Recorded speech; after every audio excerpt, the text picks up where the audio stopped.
qancha ko'p ochiqlik bo'lsa, ommaviy axborot vositalari odamlarimizga haqiqiy muammolarni qancha ko'p yetkazsa, men rahbar sifatida ulardan minnatdor bo'laman. Shavkat Mirziyoyev.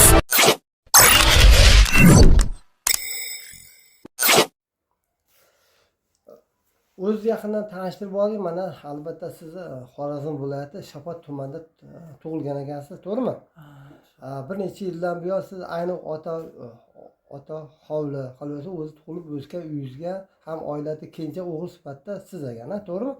Lekin oilangizga shu ota tug'ilib o'sgan joyingizga necha yildan buyon kira olmasdan, qolaversa sudda qarori uyga kiritish bo'yicha sizga sudda qaror chiqqan ekan, to'g'rimi? Majburiy uyga kiritish bo'yicha. Lekin biroq o'sha sudda ijro qarori ham ijro ta'minlamasa, haligacha siz mana ko'chada turli xil joylarda yuribsiz. Yoshingiz mana hozir 60 dan oshib 64 ga qarab ketyapti. Bo'lib o'tgan holatlar qisqa mazmunda o'zi yaqindan tashlab aytib o'ting. Necha yildan buyon siz uyingizga kira olmayapsiz? 14-yildan beri yuribman. Qayerda yashasam shu yerda yashab yuribman. To'g'ri, ism sharifingizni aytib o'ting. Kuryazov Yusufboy, 64-yil tug'ilganman. 14-yildan beri maydondaman. Qozog'istonda, Rossiyada, Toshkentda ishlab yuribman. Qayerda ishlasam shu yerda yashab yuribman. Uyim bo'lgan. Uyingiz yo'q, to'g'rimi? Uyim yo'q. Qo'shnilar uyida 2 yil yashaganman. Qo'shnilar uydan chiqqandan keyin. Shu uyni 5 ta opam, bitta akam, kichkinasi men. Shundan beri maydonda yuribman. Shu mahallada yashayman, qo'shnisi bo'laman. Ismi Sharif Okrusdan. Biz shu Yusufboyni o'zini olib berishni joyini talabdorimiz. Bu Toshkentdan kelganda meni uyimda yotadigan joyi yo'q. Mana bu opamning uyida bir kun yotadi, meni uyimda bir kun yotadi, 2 kun mehmon bo'lib yana Toshkentga ketadi, yotadigan, boradigan joyi yo'q. Shu sababdan o'ziga tiklab berishingizni istaymiz joyini qaytarib. Mana biz aynan murojaat holati joyiga chiqib atrofda o'rganayotgan joylardamiz. Lekin mana bitta ota-onadan qolgan farzandlar o'zini ota-onasidan qolgan meros mulklarida, merosda o'sha yer maydonni ham ola olmasdan o'zgalar turli xil soxta hujjatlar bilan boshqalarga sotib, mana hozir ayanchli holatda mana nizolar kelib chiqayotgan holatni ko'rib turibmiz. Shu bo'yicha siz hozir yana fikringizni bildirib o'ting. Meni fikrim endi shu joyni o'zini egasiga qanchalik ularda qilgan mashqat harakat qanchalik to'g'ri, qanchalik noto'g'ri shu bo'yicha hozir fikringizni bildirib o'ting. Qilgan ishlari noto'g'ri. Nimaga tayingan, qaysi qonunga tayingan holda mashhurlar shu xatti harakat qildi? Negaki, hozir mana bizlar ko'rib turibmiz, marhum shu otasi nomidagi hujjat turibdi. Hech qanday boshqasi nomiga o'tgan hujjat ko'rmadik. To'g'rimi? To'g'ri. Shunday bo'lsa ham qanday qilib boshqani nomiga rasmiylashtirish mumkin? Buni ukalarda farzandlarni bir roziliksiz. Rozichiligini olmasdan turib. To'g'rimi? To'g'ri. Endi asos haqiqatga qarab fikr bildiraylik. Nima deysiz? Men endi nima deyman, shu joyni o'zini Yusuf akani o'ziga olib berishlaringizni talabdoriman. U kelganda boradigan joyi bo'lmasa, bir kun meni uyimda yotadi, bir kun opamning uyida yotadi. U Yusuf aka u kim bo'ladi? Yusuf aka meni qo'shnimiz meni. Yo'q, bu oilaga kim? Shu uyni egasi, kichkinasi farzandi. Demak, o'shaning nomiga shu yerda yashab turgan. Hamma haligacha shu yerda ro'yxatda, to'g'rimi? Shu yerda Lekin o'zini uyiga kira olmasdan yana turli joylarda yuribdi. U kelsa qo'rqizadilar, uyiga kira olmaydi. Hozir mana bizni uyga borib yig'lab o'tiradi, uyimni qo'limdan tortib oldilar dedi. Mana gapingizni oldim, mana demak shu Yusuf aka shu uyda ro'yxatda, to'g'rimi? Mana ko'rib turibmiz, uy o'zi vayron bo'lib buzilgan. Uni uyi ham yo'q hozir bu yerda. To'g'rimi mana? Hamma vayron qilingan. Avvalambor u o'zi haqli ravishda uni bitta uyda qoldirish mumkin edi. Hamma uni ro'yxatda ham ro'yxatdan hali chiqmagan. To'g'rimi? To'g'ri. Shu o'rinda mana biz bu bo'yicha biz qonun ustuvor deymiz, to'g'rimi? Qonun ustuvor davlatda yashayapmiz. Shuning uchun mahalliy prokuratura, mahalliy sud idoralar shu holat bo'yicha atroflicha ko'rish bilan bog'liq siz jamoatchilik bir vakil sifatida o'zi bir murojaat o'rnida, vakillik sifatida o'zi fikrlaringizni bildirib o'ting, ularga murojaat o'rnida qanday tartibda ko'rib chiqishini istardingiz? Bunaqa bo'lishidan oldin bir dokumentalniy qilish kerak edi. Oldilarida o'tib ruxsatini olish kerak edi. Propiskada yashab o'tirgan odamni yashamaydi bu yerda, uyni men nomiga o'tkazib oldim deb sotib yuborish mumkin emas-da. Nimaga desangiz, u shu yerda propiskada, shu xonadonda yashab yurgandi shu paytgacha. Undan oldin ham kelganda bizni uyda bo'lib yurgandi, mehmon bo'lib, boradigan joyim yo'q deb. Mani o'zimni uyim bo'lib, uyimga kirgizmaydilar deb yurgandi. Shu meni fikrlarim o'ziga qaytib olib berishingizni talabdorimiz biz.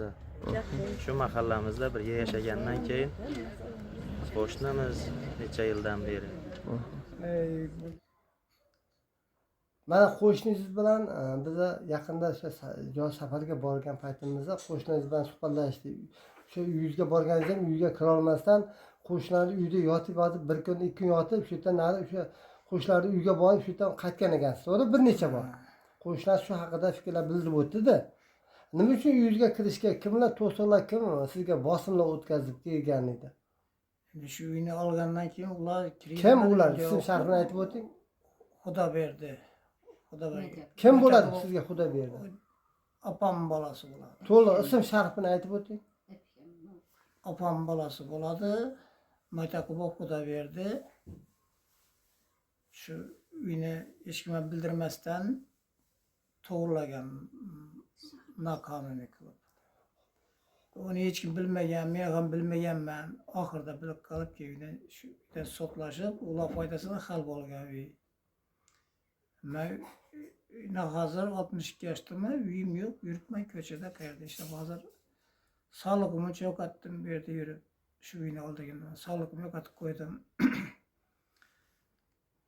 Siz mana salkam 14 yildan buyon o'zingizni tug'ilib o'sgan uyingizga ham o'sha ro'yxatda turgan uyingizga kira olmasdan ko'chalarda, turli viloyatlarda, siz joylarda mana ishlab, yoshsiz yashab yuribsiz. To'g'rimi? Shu masala bo'yicha mana siz mana shu holatga tushgan bo'lsa, o'zi Xorazm viloyati, Xorazm o'sha Shofot tumanidagi mahalliy mutasaddilarga, prokuratura tegishli organlarga murojaat qilganmisiz mana shu holatlar bo'yicha? Hammasiga aytilgan.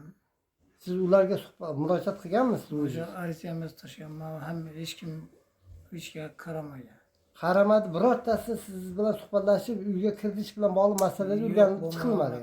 Men shu uyda qonuniy nima deyman? Hozirgacha ro'yxatdasiz, to'g'rimi? Ro'yxatdaman shu joyda. Shofot tumanida Elxala mahalla fuqarolar yig'inimi? Ha, shu uyda men ro'yxatdaman. Propiskadaman. Hech kimni so'ramasdan uyni sotga yig'ib tashlaganini eshitib o'tiribman, mana shunaqa gaplarni. Hozir mana opangiz, akangiz, sizlar shu oldi sotiga birorta imzolayingiz bormi? Yo'q, notarial jarayonda sizlar ishtirok etganmisizlar? Yo'q, hech nimaga qo'l qo'ymaganmiz, bizdan hech nima so'ramagan. Uyni sotib yo'qqa yig'ib tashlagan, ana shunaqa gaplar. Mana shu ota meros uyida faqat siz o'zingiz ro'yxatdasiz, a? Ha, o'zim ro'yxatda, kichkinasi men doim ro'yxatdaman, qonuniy ro'yxatdaman shu yerda. Hozir boshqa joyda ro'yxatda emassiz, a? Yo'q, shu joyda qonuniy ro'yxatdaman. Mana shunaqa holatlar mana o'sha salkam 14 yildan beri albatta siz turli xil viloyatlarda, turli xil mana viloyatlarda yurib shaharlarda. Uyga kira olmasdan borib yashash imkoniyati bo'lmagan, to'g'rimi? Demak, mana shu biz kecha kunduzda albatta bu masalalar bo'yicha o'sha Shofot tuman prokuraturasiga ishingiz, murojaatingiz, Sabargul opangizning murojaatiga asosan viloyatga chiqarilgan. Hozir shu prokuraturada ham fuqarolik ishlar bo'yicha ham O'zbekiston Respublikasi Oliy sudida siz nimani so'rab qoladi? Uyimni qaytib berishlarini so'rayman. Jinoyatchilarga jazosini bersinlar. Jinoyatchilarni. Men o'zim uyimni talab qilaman. Shu uyga shu ko'z oldiga uchun jazolansin ular. Shuni tilayman faqat.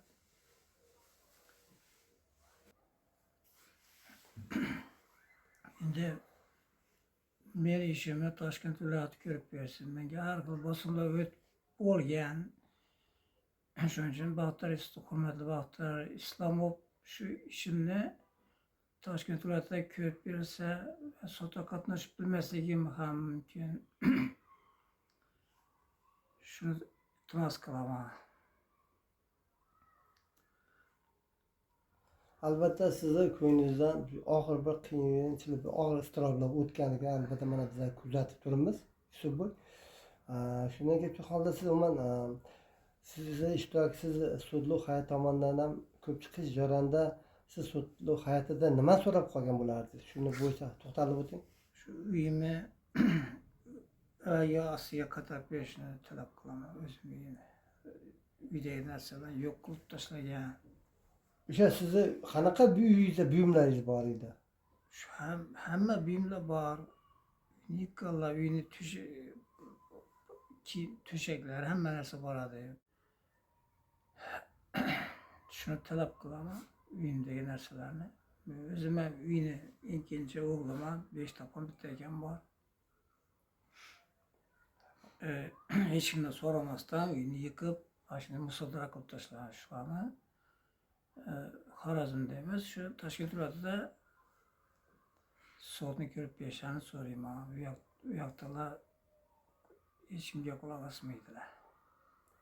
Demak, sizni Xorazm viloyatida hamda Shapot tumanida mahalliy idoralarga albatta sizlarning hech qanaqa ishonchlaringiz qolmaganmi? Yo'q, qolmagan. Sababi nima? Shu tanishtirchilik bo'lib turibdi bu yerda. Hech kim quloq osmaydi gaplarimizga. Mana siz mana shu holatda 14 yil qanaqa bir o'zingizni iztirob o'tayotgan joyda o'zi qanaqa albatta oxir holatlarga siz qanaqa bir bardosh berdingiz? Endi boradigan joyim bo'lgandan keyin har xil joylarda ishladim. Uzoq joylarda ishladim. Kasal orttirdim, sog'lig'imni yo'qotdim. Shuna qilib shuncha yilni o'tkazdim. Endi 62 yoshdaman, boradigan joyim yo'q, hech kim nima yo'q. Endi kuchim boradi ishlab yurdim shu paytgacha. Xotinim ham shu sababli uydan ketib qolgan, shu uy mojarosi bilan birinchi xotinim ketib qolgan, izidan uyni oldilar. Keyin men shu o'zi 3 yil 60 3 yil xotinimda yashaganman, shundan keyin hech kimga uylanmaganman, shuni hayotimdan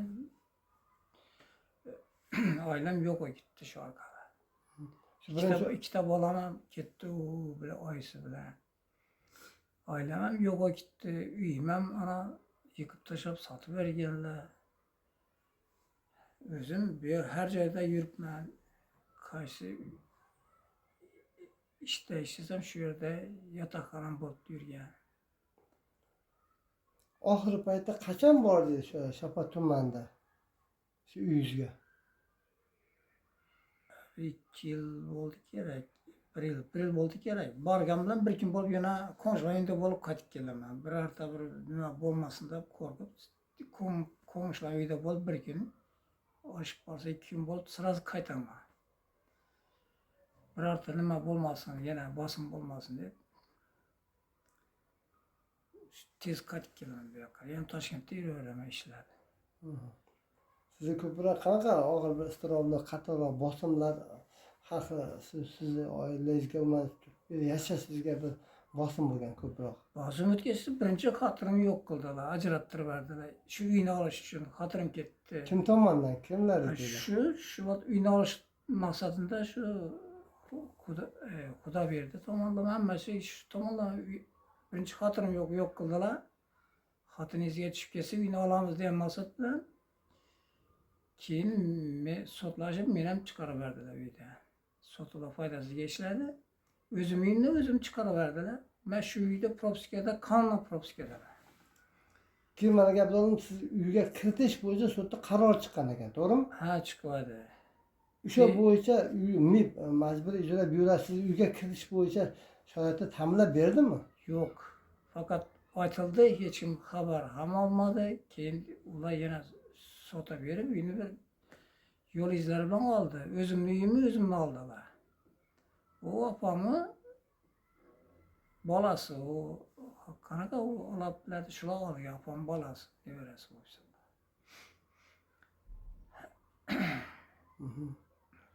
O'shanda albatta siz sudluq hayotidan Toshkent viloyatida ishingizni ayni shu Xorazm viloyati ko'p chiqqandan ishda ayni Toshkent viloyati ko'p chiqish bo'yicha siz iltimos qilyapsiz, shundaymi? Ha, shunaqa shu Toshkentda ko'rilsa yaxshi. Tanish biluvchilik bo'lmaydi unda. Shunday deb o'ylayman. Yana ayni sudluq hayotiga, ayni O'zbek Respublikasi Oliy sudiga, hamda O'zbek Respublikasi Bosh prokuraturaga yetkazilmoqchi bo'yicha yana ochiq qanaqa haqiqatlar aytmoqchi bo'lgan murojaatingiz bor?